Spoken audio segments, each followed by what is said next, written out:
I will never forget one of my high school science teachers. He was a good man, a decent person.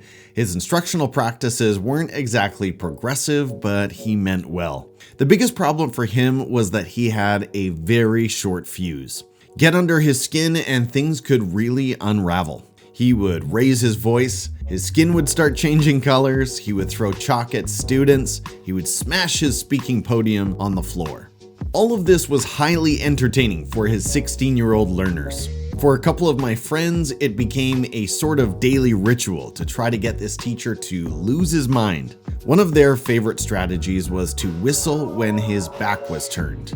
And his back was turned a lot, because one of his go-to instructional strategies was to write chalkboards full of notes that he expected students to dutifully copy into their binders. Every time the whistlers would strike, he would turn around and insist that they stop, quietly at first and then with increasing severity.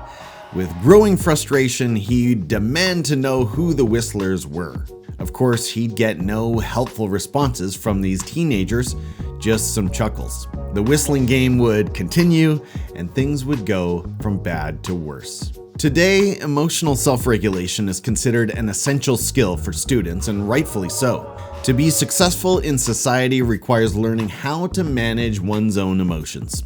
Fail to do that, and you'll have trouble keeping a job, a relationship, a bank balance, or a driver's license, or any number of other outcomes that form part of a successful life. You'll have trouble gaining and keeping the respect of others. In 2024 terms, you'll become a meme. Pixar's Inside Out brought the zones of regulation to life. As helpfully illustrated, the red zone is temporary insanity. Returning from red to green is the focus of countless IEPs and behavior support plans for students. Strategies include controlled breathing, moving to calm spaces, engaging with comfort objects, going for a walk, getting a drink, taking a break, and talking to a trusted adult. All good things and helpful solutions depending on the child. British Columbia's K-12 curriculum identifies emotional self-regulation as a facet of personal awareness and responsibility, one of the few official core competencies that all students in K-12 must develop. According to our Ministry of Education, students must understand their emotions, regulate actions and reactions, persevere in difficult situations, and understand how their actions affect themselves and others. That's true for students. Now, let's bring this back to educators. In Essential Truths for Teachers, Danny Steele and Todd Whitaker write that when a student is misbehaving, the teacher needs to make sure the student is the only one misbehaving. Unfortunately, we've all seen teachers misbehaving in classrooms. It's not pretty. I mean, sure, the raging teacher might get some compliance for a while. Maybe. But that's a very cheap and short-term win. It doesn't last.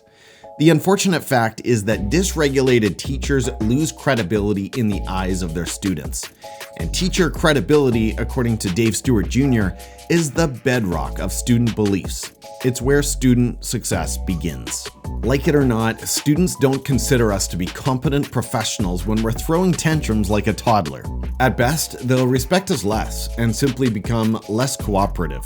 They'll offer fewer responses during class discussions. They'll be slower to respond to instructions.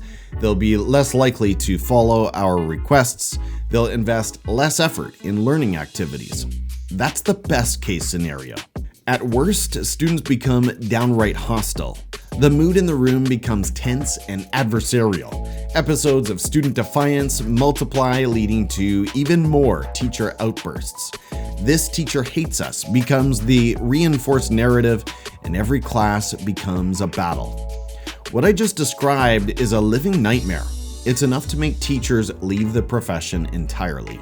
Teachers, it's this simple. If we're looking to manage our classrooms effectively, we absolutely have to keep our cool, even in pressure situations. Lose our minds, and it doesn't matter what other strategies we try. We've lost the room. Thank you for joining me, Teachers on Fire, for this audio-video version of my latest blog post. You can find all of my blog posts at teachersonfire.net. And the fact that you've joined me here either on YouTube or on the podcast is encouraging me to continue with these formats. Teachers on Fire, wherever you are today, make sure you're taking care, share an encouraging message to lift up a colleague, and keep your own fire for learning burning bright. Bye-bye.